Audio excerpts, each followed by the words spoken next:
শ্রদ্ধা নিবেদন করছেন নগরবাসীর পক্ষ থেকে জনাব আরিফ চৌধুরী, মাননীয় মেয়র, সিলেট সিটি কর্পোরেশন।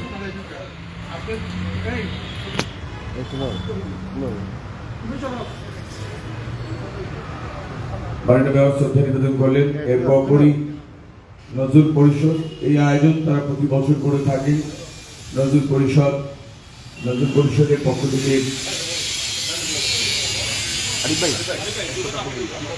শ্রদ্ধা নিবেদন করা হবে। তার পূর্বে যেহেতু মাননীয় মেয়র তিনি ঢাকার উদ্দেশ্যে রওনা হবেন, তার বিমানের সময় হয়ে গেছে, আমি মাননীয় মেয়রকে অনুরোধ করব জাতীয় কবির প্রতি তার শ্রদ্ধা জ্ঞাপনের জন্য। বিসমিল্লাহির রহমানির রহিম।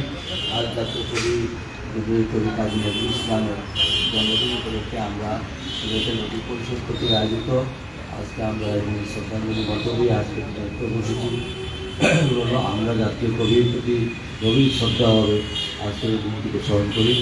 আমাদের আসুন আমরা সবাই মিলে নদী পরিষদের সকল কর্মসূচিতে সম্পূর্ণরূপে করতে আমরা এগিয়ে যাই। সকলকে আমি আমার পক্ষ থেকে, নগরবাসীর পক্ষ থেকে আজকে শুভেচ্ছা অভিনন্দন নিয়ে আমাদের